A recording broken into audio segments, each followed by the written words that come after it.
I get stuck on trees.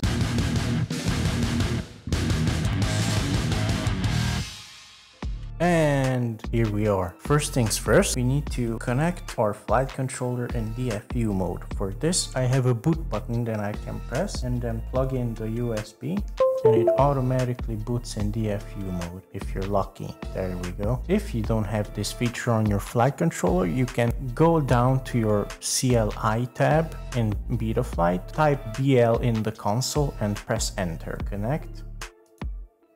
And now we can go to firmware flasher, select our board and then the version of Betaflight we want to flash on it. Click on load firmware online.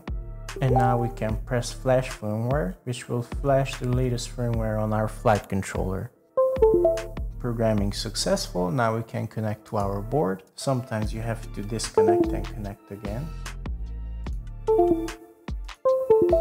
There we go. Now we're gonna be asked if you want to load custom defaults, and we're gonna click yes, we do want the custom defaults. Now we can click connect. We're gonna receive a warning that we have not calibrated our accelerometer, so let's go ahead and do that. So go to setup tab, put your quad on a straight surface and click calibrate accelerometer. Once the accelerometer is calibrated, we can go over to ports, set our UART3 as serial RX,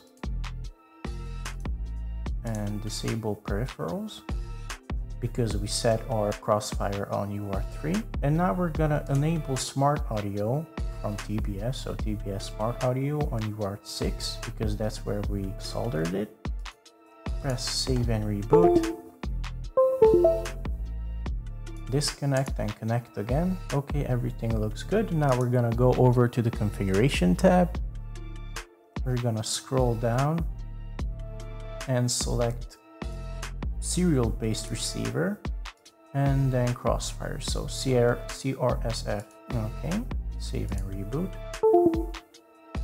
One thing to note here that I usually put 180 here because sometimes I get stuck on trees and I do want to be able to arm my quad again so I can wiggle my way out of there. But this is not my quad and this is a security feature, so I will leave it as is. Okay, let's disconnect and connect again.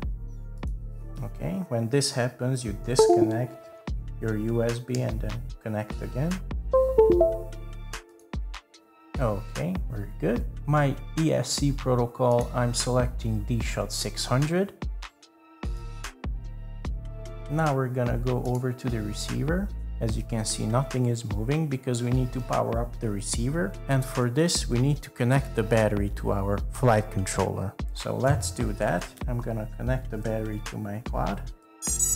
I'm gonna power up the Taranis. Welcome to OpenTX. And surely enough, everything is working. Next, we're gonna set up our radio to mode 1 because my friend flies in mode 1, the most unpopular mode, I believe. Y'all should be this. Pitch is E, so we need to replace E with T in our channel mapping. So that will be TE. Now we're gonna press save and check again. Okay, so again, this should be all. Pitch, roll, and it's throttle, so it's not good. And this should be throttle. Okay, so we need to switch A with T, so it's gonna be TA. Now we're gonna press save. Let's start again. This should be pitch, which is correct. This should be all. Throttle, which is also correct, and this should be roll. Okay, so we have our radio set up. Next, we're gonna go over to modes. I'm gonna set up some switches on the radio. To set up the switches, press this button here and then press page until you get to the inputs menu. Then scroll down to a free slot and we're gonna call this arm. And for our arm switch, I'm gonna select this switch, click on source and switch that switch on and off so it takes it as source. Now I'm gonna exit out and go to another free slot, number 6. I'm gonna select it, type buzz, and I'm gonna select this for my buzz switch. Okay, so there we go. we're gonna head back to inputs, and for number 7 we're gonna set mode. And for the source I will select this switch because this is a 3-pole, or this switch. Oh, this is actually better. So I'm gonna select the 3-position switch. The first one will be acro mode, the second one will be angle, and the third one will be horizon mode. Now we have all 3 our switches. So we have an arm switch, we have a buzzer switch, and we have a mode switch. Now in our mixer, these are already set up for me because OpenTX does that now, because I had that configured in a previous model. So just to show you, I'm gonna delete all of these and set these up. Set up our mixers. Okay, now long press, delete. Okay, so 5 will be our arm switch. 6 will be our buzzer. I don't have to set anything here, and 7 will be our mode. Okay, now that we're done, we can set up these switches to do what we want in Betaflight. Okay, now that we have set up our switches, let's configure them in Betaflight. So let's add a range for arm. I'm gonna turn on and off the switch that I set up for arming. Okay, and I want this yellow part to be in the range when I turn the switch on. So just like that. Okay, now I'm gonna add a range for angle and horizon. And both of these will be on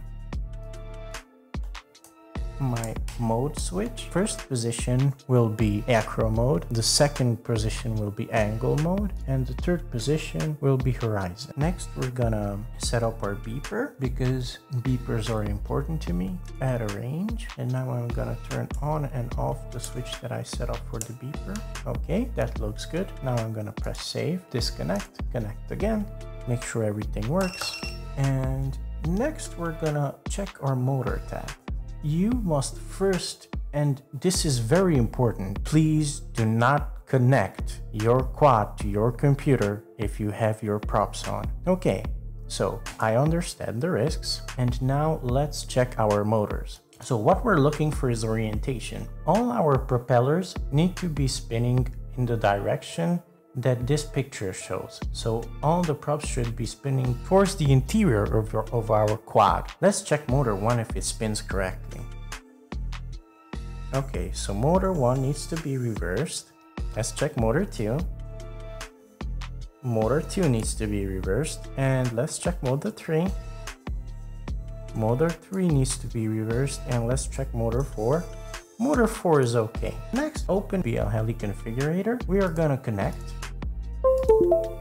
And here we are. Now connect your battery because we will need our ESC to be powered on for this to work. BLHeli configurator can be downloaded free from the internet. I will leave a link in the description. Let's plug in our battery. Telemetry recovered. Click read setup.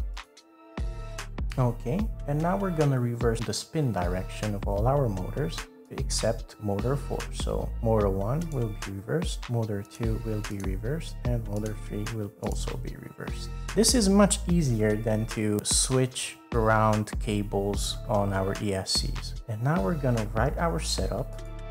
Okay, we're gonna disconnect.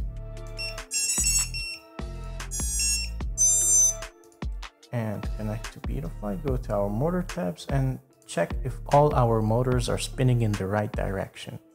Motor 1 is spinning good. Motor 2 is spinning in the right direction. Motor 3 is spinning in the right direction. And motor 4 is spinning in the right direction. Okay, everything's set up properly. So the next thing we have to do is go to our video transmitter. Go online, type Betaflight VTX table. Okay, so this is the VT for our VTX table. We are looking for TBS Smart Audio Protocol. So these are the TBS VTXs. So this is us because we have TBS Unify Pro Arrays, which means that we're gonna click on this. You can click on EU, but some of the bands are missing on the EU, so I'm gonna select USA. Now click raw if this shows up, and then select all this text, and then head on over to Betaflight and click on load from clipboard. Okay, and as you can see, our VTX table is now set up. Click Save, unplug battery. Telemetry lost. For the last step, we're gonna set up our on-screen display. So let's go back into Betaflight, select OSD from the menu. Here you can select the elements you want to be displayed in your goggles. So for me, those elements are warnings, craft name, battery voltage, and battery average cell voltage. You can select these elements and drag them around if you want to, like this. And now that we're done, we can go outside and fly. But before we do that, don't forget to click Save. Yeah. Oops. Okay. Telemetry lost. Happy flying.